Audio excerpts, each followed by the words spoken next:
Good afternoon, and welcome to the DCTV News at Noon program. This program is sponsored in its entirety by the Southwest TV Translator Association and supported by the Dolores County Broadcasting Network as seen on DCTV Channel 32.1. The News at Noon program is in the pilot stage. We hope to bring a variety of news and commentary for the Four Corners region. Give us your feedback at 677-4119. With all that said, I'm Kendra Cook, and my co-hosts are Kelsey Kiesling and Jerry Tope. And now for January 20th, 2016, here's the news. Here in Dove Creek, Dolores County, Colorado, the process to build a new senior center, quote, is going to happen. That according to a smiling Nita Perkett of DCSS. Tuesday's commissioners meeting confirmed the contract with Jim Ketter of Durango to be the employee representative for the project. The next steps will be requests for proposals for the architect, designer, and builder. The project initiated back around 2006 with surveys and more input coming by 2009. Since that point, the Colorado Center for Community Development helped out with shaping an idea into a specific set of plans to move forward. It will be completely paid for through the general fund of the county. The new senior center is set to be 7,272 square feet, built on approximately 5 acres on the west end of a vacant 10-acre field adjacent to the county road and bridge shop, or just north of the baseball field accessed off Gyrene. The scope of the facility is to handle 100 people in the dining area, living room space, and an area for pool table, card tables, and fitness class area. A full commercial kitchen and office and storage space is also in the plan. The Dolores County Senior Services, or DCSS, is run under the County Commission with an executive director and 14 employees. They offer 9 separate programs enabling seniors to remain in their homes as long as possible. Over the past 5 years, the senior population has increased from 17% to 21% of the total population, which is roughly over 2,000 at this point. DCSS also provides transportation services for the general public, Medicaid clients who need non-emergent transport, and the transit-dependent population. They reach a 100-mile radius, which translates to transport for medical needs to Moab, Durango, and Farmington. Outside, there will be a parking area with covered drop-off, outdoor patios, a service yard, covered vehicles for 6 vans and 2 small buses, and an attractive landscaped area for lawn games, walking paths, and seating areas. Saying, quote, after all of the time and effort, it has started. Nita Perkett expresses the excited anticipation of the community at large, looking forward to wonderful things that will all come together. According to the Journal, the 6th annual Western Slope Soil Health Conference will be held on February 11th and 12th at the Delta Center for Performing Arts, located at 822 Grand Avenue. The conference is designed to educate producers, orchardists, ranchers, government officials, and the broad community about ways to increase organic matter and increase the health of our soils by using cover crop, green manure, grazing, compositing, entomology, and other sustainable practices. Soil health is critical to the future of agriculture production on the Western Slope. With a contingent of concerned farmers as well as community groups and government officials, the Western Slope has been able to take soil health education and implement techniques and specifically adjust them for the local area. As pressure on agricultural production increase, soil health practices can ensure that the Western Slope's agricultural needs are met with sustainable production, quality, and economic viability. New jobs may be heading to Mesa County after it was announced by Governor John Hickenlooper that Mesa County has been named Colorado's first ever Rural Jumpstart Zone. This program is an initiative to establish tax-free zones in rural areas of Colorado. According to the Grand Junction Economic Partnership, these zones should encourage new businesses and job growth, but also expand the local companies as well. Qualifying businesses will now be eligible for tax and credit incentives. To qualify, the business must be a one-of-a-kind business to Colorado, stimulate the economy, and create at least 5 new jobs that offer substantial pay and offer benefit incentives. With nearly 10 jobs per qualifying business, smaller businesses see the struggle of getting off the ground fading away. Applications for the program began on January 19th. You can visit gjep.org for more info. Here in Southwest Colorado, a public-private partnership called Region 9 is helping to work with a range of communities to assist with economic development. Recently, our very own DCTV manager Dan Fernandez, who also sits as chair of the board of directors for that organization, was recognized for 10 years of service. Region 9 explains that the state of Colorado offers a host of incentives for entrepreneurs and businesses of all sizes. Colorado provides performance-based incentives to qualifying companies that create new jobs and offers customized training grants. For more info, visit advancecolorado.com or take a look at the many programs and opportunities available through Region 9 at scan.org. According to the Journal, Steve Blackwell's Ultimate Outdoor and Gun Show will take place May 13th through 15th at the Montezuma County Fairgrounds. Dubbed the largest show of its kind in the Four Corners, the event features a diverse array of activities and vendors. It's more than just a gun show, Blackwell said. We will have something for everyone. He put on a similar event in 2014 that he said attracted 10,000 attendees from all over the U.S. The 2014 event featured gun dealers, military organizations, youth groups, ammunition manufacturers, churches, campers, boats, hunting, and fundraising groups. Blackwell said that the 2016 show will have all that plus more. I'm planning on a 100-vehicle car show, a tractor pull, a riding lawnmower race, an Indian rendezvous, motorcycle displays, military exhibit, ATVs, antique tractor exhibit, and more, he said. Other goals are to get a presidential candidate to attend, a celebrity like Ted Nugent, the National Rifle Association, national hunting organizations, and a kids carnival. Admission will be $5 per day. Vending will be $55 per day. For more information, contact Blackwell at 970-749-9772 or email at swblackwell@msn.com. The Journal reports that new services from several providers, federal grants, and a push from local agencies will fill some internet gaps in southwest Colorado and mean faster service for some residents. Companies involved include CenturyLink, Skyworks, Align Tech, and Brainstorm. The competition should be good for the end users, while many obstacles still lie ahead. For example, additional fiber optic and internet access is needed between Durango and Cortez, but one of the challenges to laying fiber optics in rural areas is the cost versus the number of potential customers.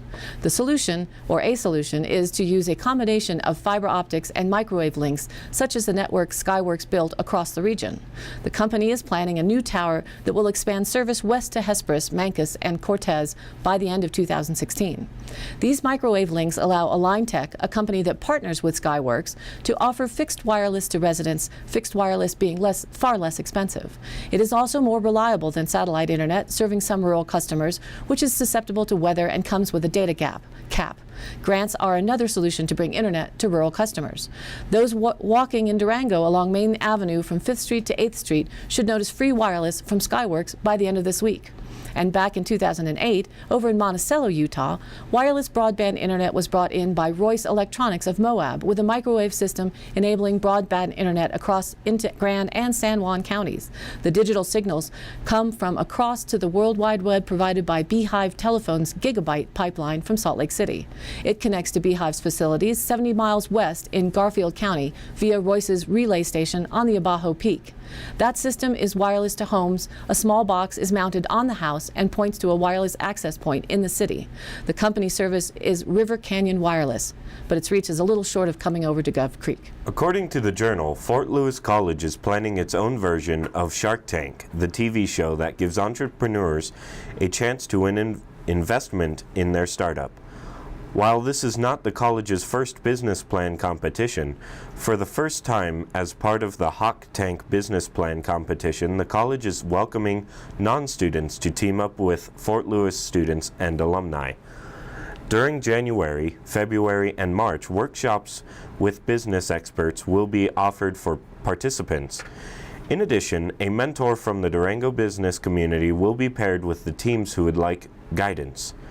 At least one current student or FLC alumni who graduated after spring 2010 must lead each team. Teams of up to 5 people may enter, and individuals are also eligible. The deadline to sign up is January 25th. Business plans are due March 24th. The competition will start March 30th, and the winner will be selected April 9th. The plans will be judged by a panel of entrepreneurs, business leaders, and investors. First place will win $5,000, second place takes home $2,500, and third place will earn $1,000. A weak area of low pressure currently centered along the eastern Texas-Oklahoma border will continue to track east today. Light to moderate precipitation falling out ahead of the low will continue to spread out across the lower Mississippi, Ohio, and valleys and into the central and southern Appalachians. The wintry mix is expected across the portions of the region. Both light snow and ice accumulations forecast for northern Arkansas into the Tennessee River Valley and the southern Appalachians today. Further west, an upper level system moving across the northwest this morning is expected to generate snows across the northern and into the central Rockies as it continues to drop southeastward. This system is expected to spill across the central Rockies into the southern Great Plains Thursday morning, spurring the development of a surface low-pressure system forecast to track across northern Texas, reaching the lower Mississippi Valley by tomorrow evening. Showers and thunderstorm are expected to develop out ahead of this system. Some of these storms may be strong to severe, particularly across the lower Mississippi Valley on Thursday. North of the low, another round of wintry precipitation is expected, with accumulating snow possible from central and northern Arkansas across Kentucky into southwestern Virginia and western North Carolina. Significant icing is possible as well, especially across portions of western and central Kentucky. By early Friday, snows are expected to begin spreading across the central Appalachians, while freezing rain begins to impact parts of western and central North Carolina. Meanwhile, showers and thunderstorms will continue to advance across the southeast, reaching Georgia and Florida by Friday morning. The second part of the storm system will go through the area this afternoon. The boundary cold front of this system is very moist, so there are good snow conditions expected for this afternoon, and following the high for today, the temperatures will drop quickly. This front has caused some lightning in the southwest Wyoming this morning. Wind gusts of 50 miles per hour are possible in the mountains, and the northwest San Juan Mountains are in winter snow advisory. The Uncompahgre Gorge will likely see significant snow this evening. The northern mountains, and particularly the north and northwest facing slopes, will be hit hardest as the flow becomes northwest and then north later this evening. Skies will clear from the west to the east late tonight, as temperatures will drop to their coldest point tonight for this set of storms. High pressure will begin to build from the west tomorrow night and Friday, so dry conditions will result during those times.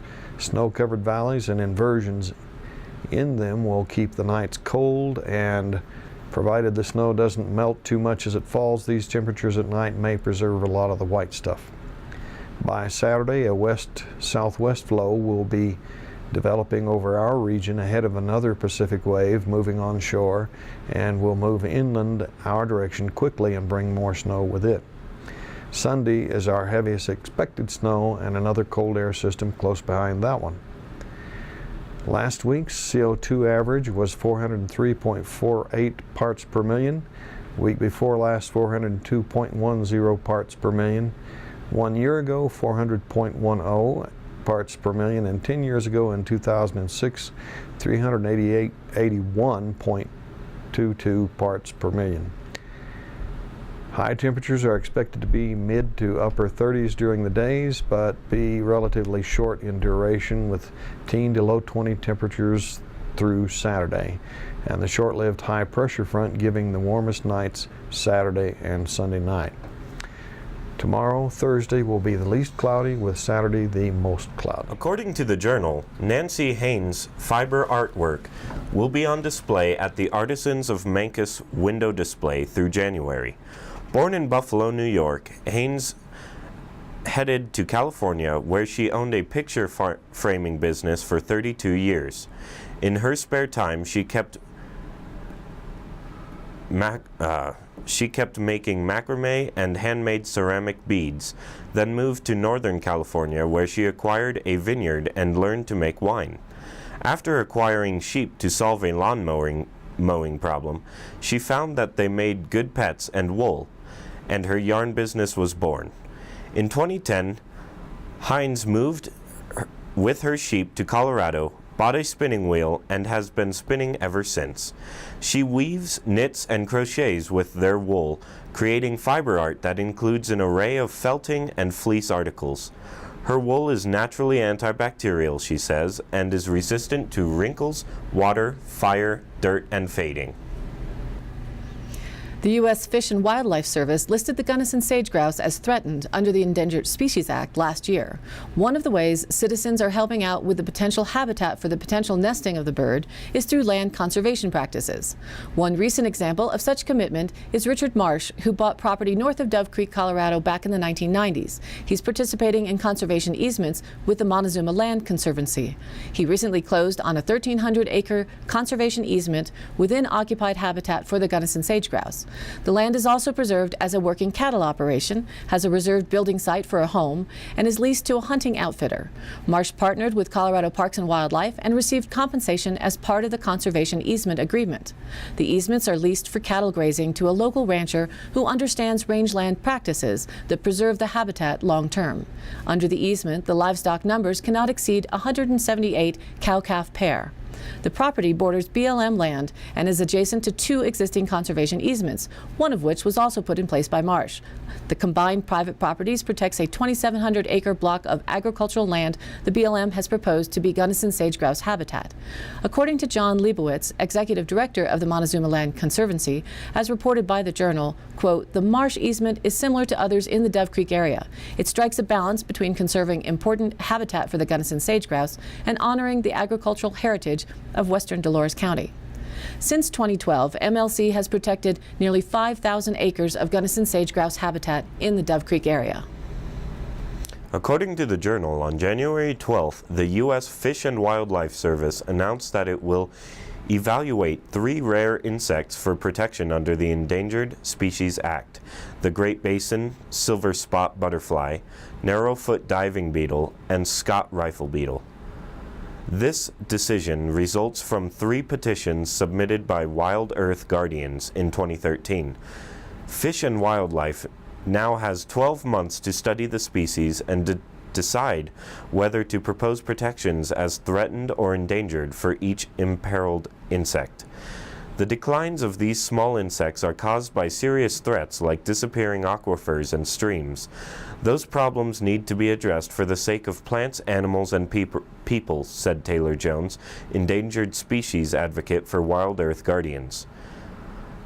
The Great Basin silver spot butterfly is a large orange-brown butterfly with black markings which inhabits wet meadows, seepage areas, and marshes in otherwise desert habitats of the Southwest. A 2000 and 2006 study reported the butterfly's presence in La Plata County. Montezuma County is listed in the study as historical range with no reported sightings, Taylor said. The butterfly depends on the bog violet, the only plant its larvae will eat. In the U.S., they are found in Arizona, Colorado, New Mexico, and Utah, but have disappeared from many of their former sites. Habitat loss and fragmentation is the greatest threat to silver spots, along with insecticides and climate change. In the last 150 years, the Great Basin completely lost more than half of its wetlands. The global heritage status rank for the Great Basin silver spot butterfly subspecies is critically imperiled, G3T1, based on its limited range, few remaining sites, and significant threats to habitats. Nestled in the scenic town of Dolores, Colorado, you can't miss a unique train section of the Galloping Goose parked on tracks in front of the Visitor Center on Main Street. To support the ongoing work of the Galloping Goose Historical Society and the Ridgeway Railroad Museum, coming up on Friday, February 5th, there will be a train extravaganza fundraiser that you won't want to miss. The D&SNRR will be pulling 2 extra coaches on the 52-mile round trip from Durango to the Cascade Canyon Why? The train leaves the Durango train station at 9:45 a.m., so you'll want to arrive by 9 a.m. to collect your ticket. All passengers should be on board by 9:15. Hot coffee and breakfast pastries will be waiting for you. The train returns to the station by about 2:45 p.m., where the D&SNRR Museum is open till 4. It's described as an adventure where, from the comfort of heated coaches, view the winter beauty of the Animas River and the San Juan National Forest. Ticket donation is $125 and includes box lunch, wine, beer, and snacks on the train, and a gift bag. GGHS and RRM are 501c3 organizations. For tickets, call 970-882-7082 or email gghs5@centurytel.net. There are a limited number of tickets available for this unique experience. According to the Journal, the Durango and Silverton Narrow Gauge Railroad had its best financial year ever in 2015 after seeing high ridership and achieving better efficiency. Ridership on trains without special events increased about 10% from 136,000 in 2014 to 149,000 in 2015. While July was not as strong for the train compared with 2014, the fall season helped make up for it. The ridership in 2015 was not the highest the train has ever had, but the train is running more efficiently than in the past. Some special events could offer the train a chance to grow, but the company does not have plans to introduce any new events this year. December saw the introduction of the Christmas tree trains for the first time, and it was well received, bringing in people from Phoenix, Boulder, and Grand Junction who drove their trees back home, Robbins said. The Christmas tree trains will be back next year to take passengers to the Cascade Y to cut a fresh tree. In 2016, the company plans to market both the train and Durango as a year-round destination to the Front Range. The train will also tweak some events this year. For example, the Brew Train could feature some beers from craft brewers on the Front Range, in addition to local offerings. Among the special event trains, the Polar Express trains are the most popular. These trains attracted 29,000 of the 31,000 people who rode special event trains in 2015.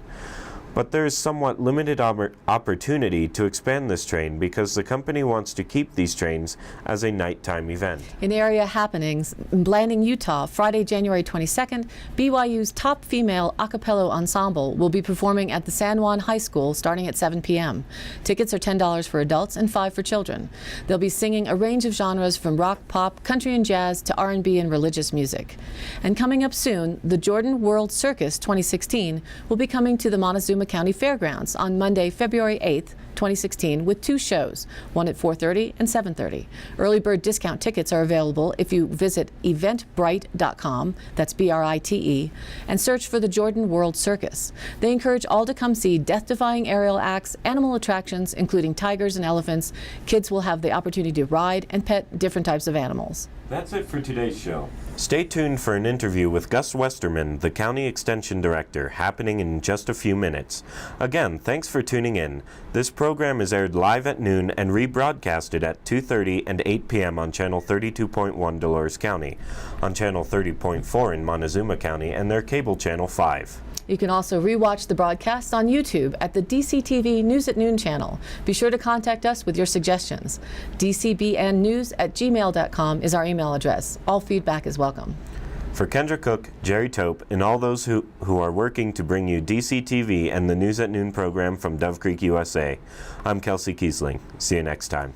We have another special interview associated with the DCTV News programming. I'm Kendra Cook, and we're here with Gus Westerman, and he's the County Extension Director just across the hall from us at the studios here at Dolores County Courthouse Building.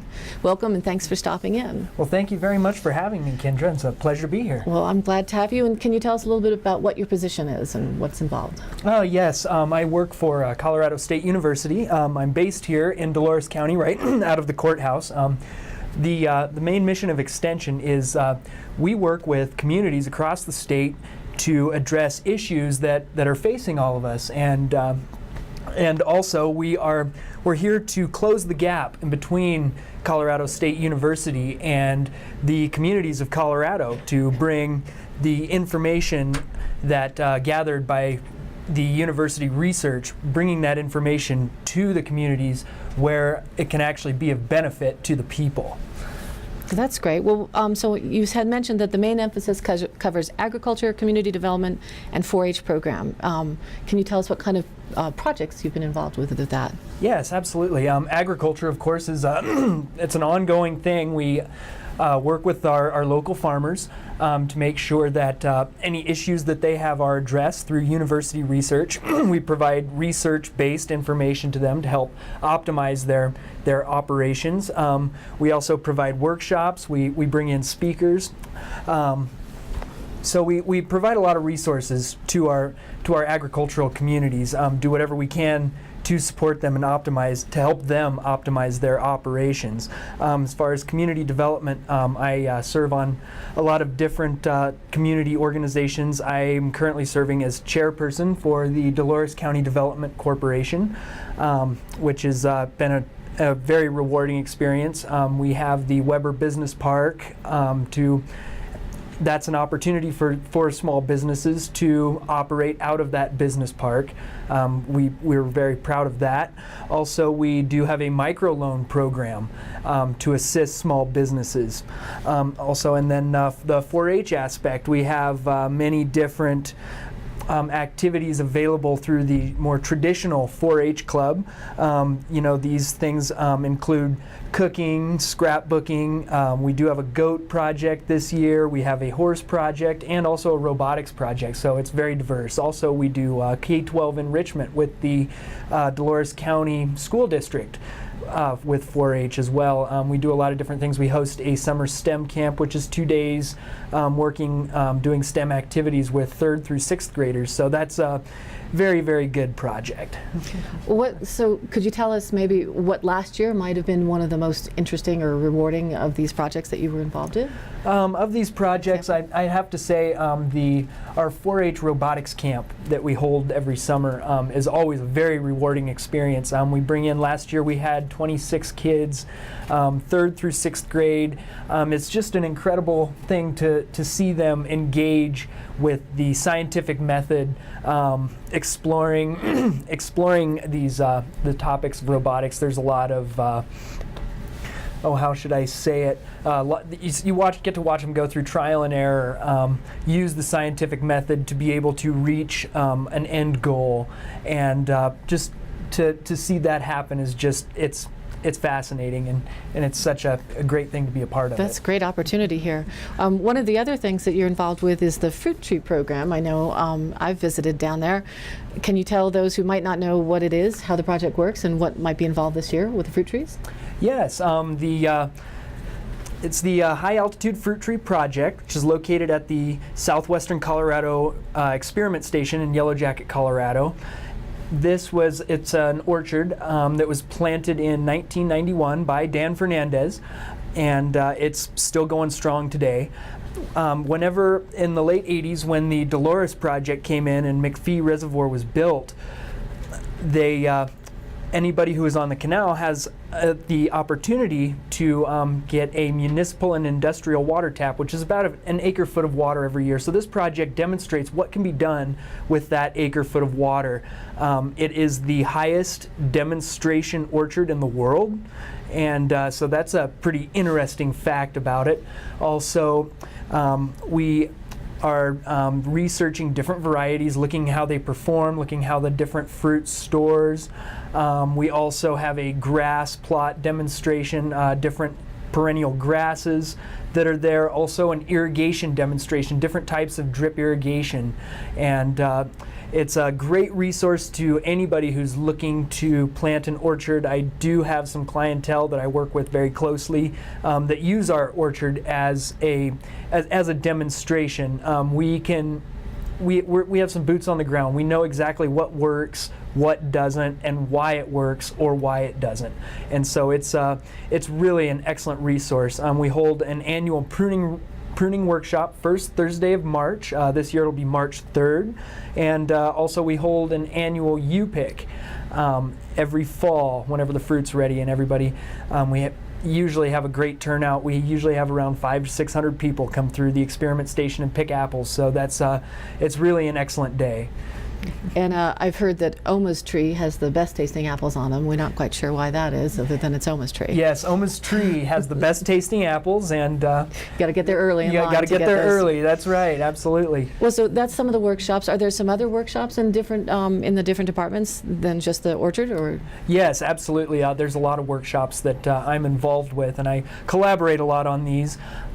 We have this spring, I'm working with the San Juan Basin other extension agents. Those are agents from Archuleta, La Plata, and Montezuma counties, and also San Juan County, New Mexico. We get together. We will be holding a beef symposium, which will be at the Cortez Fairgrounds on February 25th. The beef symposium is great. We always bring in some great speakers, try to address some of the hot topics within the industry every year. Last year we had a beef quality assurance certification. So, different things like that, great opportunities. Also our pruning workshop, which will be held in Yellow Jacket on March 3rd. I mentioned that. Also, there will be a specialty crops workshop in Durango on March 10th. Once again, we try to address the hot topics of specialty crops production. This is greenhouse production, fruit production, different things like that. And then also the Ag Expo. I work very closely with the Ag Expo board. This year will be March 17th, 18th, and 19th. And we got some great stuff planned. On the 17th, we will be offering a pesticide applicators workshop. We will be offering continuing education credits to licensed applicators. Also, we will be holding a beef quality assurance training. Folks can come, get a BQA certification, and all of this costs $5 to get in the gate, and so it's an excellent value, probably one of the best values out there. And then on the 18th, we'll be hosting a soil health workshop. We're bringing in experts from extension, different state extension programs, also USDA. We're bringing in some excellent speakers. We're going to be talking about dry land, soil moisture management, cover crops, and lots of different soil health topics. So that's going to be very exciting. Well, March is going to be here before we know it, too, that's for sure. And you said, so the grant programs, that's something different from the workshops. Tell us a little bit about what that is. Yes, I work with the community to try to procure money, try to get grants for different projects. A few of the ones we're working on now, on the community development aspect, I'm working very closely with the county and am currently the contact person for a grant through the Department of Local Affairs, Energy Impact. This is for a new public service center, which will be next to the new senior center.